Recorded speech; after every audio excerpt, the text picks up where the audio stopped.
అందరికీ praise తెలాడండి. 1 year Bible completion అనే పవిత్ర ప్రయాణంలో నాతో కలిసి వస్తున్న అందరికీ సుస్వాగతం.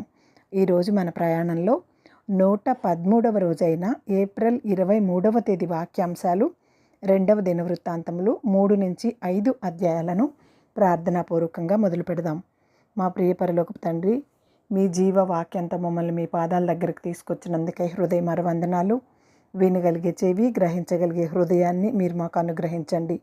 మీ వాక్యానికి లోబడి మీ వాక్యానుసారంగా జీవించే జీవితాలను మాకందరికీ అనుగ్రహించమని ప్రభువు పేరిట ప్రార్థిస్తున్నాను తండ్రి.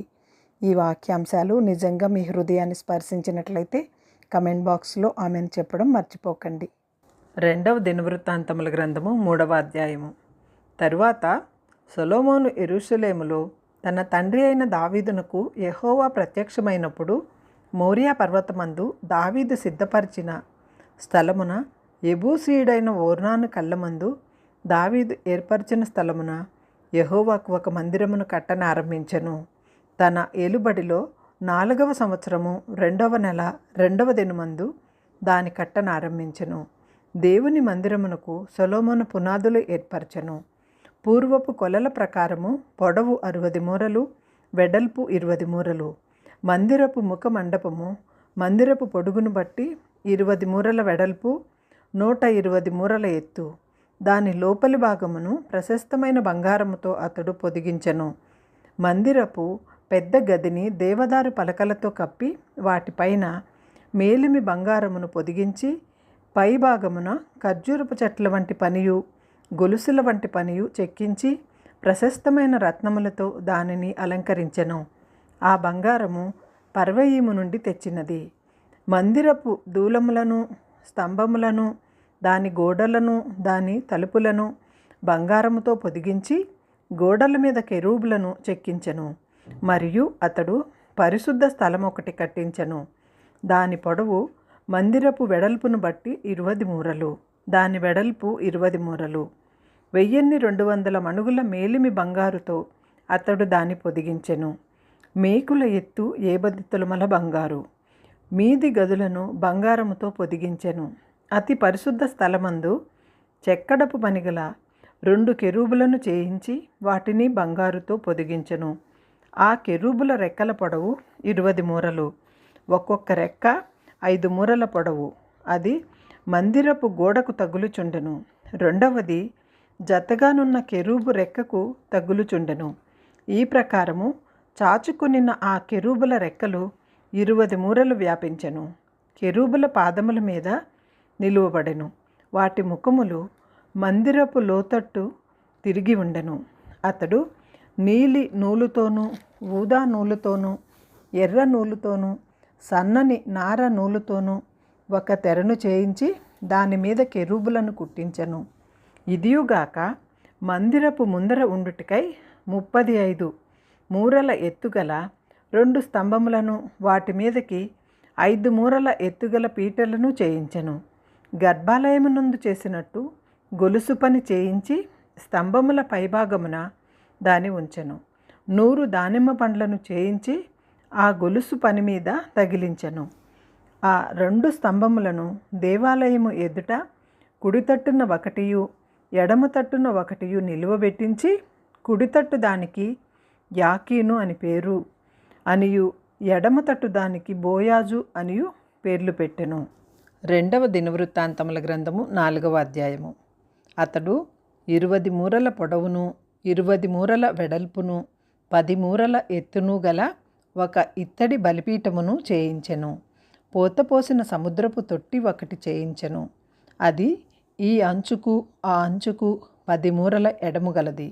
దాని ఎత్తు 5 మూరలు, దాని కైవారము 30 మూరలు. దాని క్రింది తట్టును ఎద్దులు రూపింపబడి ఉండెను.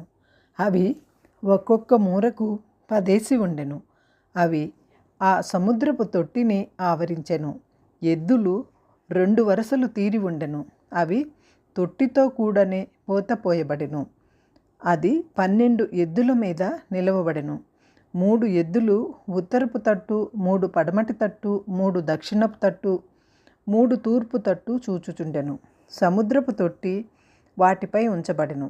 వాటి వెనుక పార్శ్వములన్నయు లోపలికి తిరిగి ఉండెను. అది బెత్తెడు దళము కలది. దాని అంచు గిన్నె అంచు వంటిదై తామర పుష్పములు తేల్చబడి ఉండెను. అది 30 పుట్ల నీళ్లు పట్టును. మరియు దహన బలులుగా అర్పించు వాటిని కడుగుటకై కుడి తట్టుకు 5 ఎడమ తట్టుకు 5 10 స్నానపు గంగాళములను చేయించెను. సముద్రము వంటి తొట్టియందు యాజకులు మాత్రము స్నానము చేయుదురు.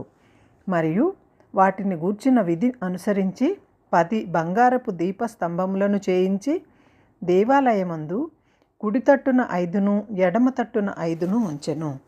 10 బల్లలను చేయించి దేవాలయమందు కుడి తట్టు 5 ఎడమ తట్టు 5 ఉంచెను. 100 బంగారపు తొట్లను చేయించెను. అతడు యాజకుల ఆవరణమును పెద్ద ఆవరణమును దీనికి వాకిండ్లను చేయించి దీని తలుపులను ఇత్తడితో పొదిగించెను. సముద్రపు తొట్టిని తూర్పు తట్టున కుడిపార్శ్వమందు దక్షిణముఖముగా ఉంచెను. హూరాము పాత్రలను బూడిదనెత్తు చిప్పకోలల తొట్లను చేసెను. రాజైన సొలొమోను ఆజ్ఞ ప్రకారము దేవుని మందిరమును చేయవలసిన పని అంతయు హోరాము సమాప్తి చేసెను.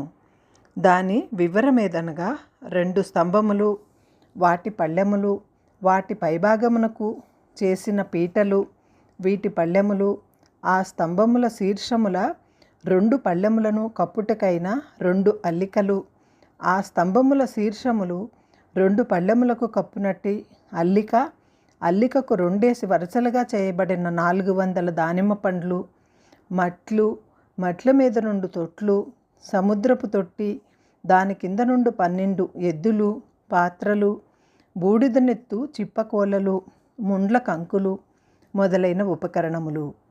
వీటిని హోరాము రాజైన సొలొమోను ఆజ్ఞ ప్రకారము యెహోవా మందిరము కొరకు మంచి వన్నెగల ఇత్తడితో చేసెను. యోర్దాను మైదానమందు సుక్కోతునకు జెరేదాతాకును మధ్యను జిగటమంటి భూమియందు రాజు వాటిని పోతపోయించెను. ఎత్తు చూడలేనంత ఇత్తడి తన వద్ద ఉండగా సొలొమోను ఈ ఉపకరణములన్నింటినీ బహు విస్తారముగా చేయించెను.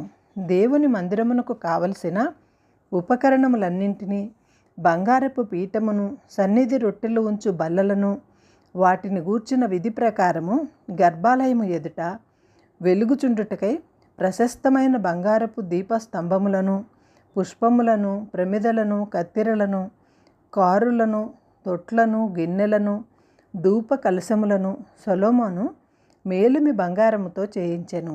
మరియు మందిర ద్వారము లోపల తలుపులకు అతి పరిశుద్ధ స్థలము యొక్క లోపలి తలుపులను, దేవాలయపు తలుపులను అన్నియు బంగారముతో చేయించెను.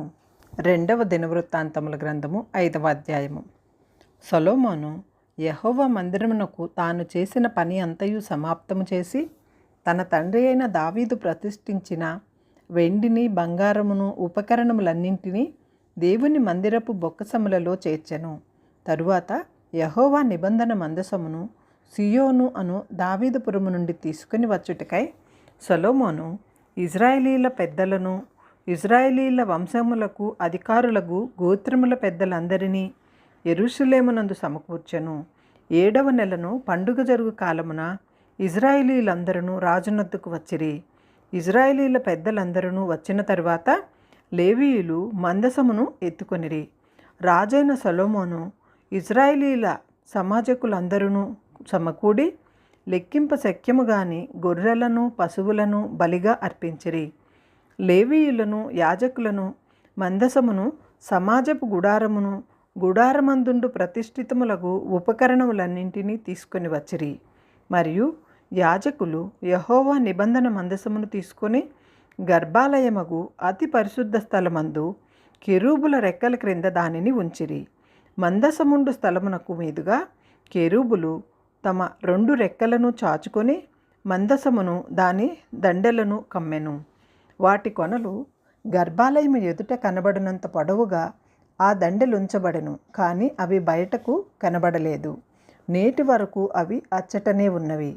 ఇజ్రాయేలీయులు ఐగుప్తులో నుండి బయలుదేరిన తరువాత యెహోవా హోరేబునందు వారితో నిబంధన చేసినప్పుడు మోషే ఆ మందసమందు ఉంచిన 2 రాతి పలకల తప్ప దాని యందు మరేమీ లేదు. యాజకులు పరిశుద్ధ స్థలము నుండి బయలుదేరి వచ్చినప్పుడు అచ్చట కూడి ఉన్న యాజకులందరూ తమ వంతులు చూడకుండా తమ్మును తాము ప్రతిష్ఠించుకొనిరి.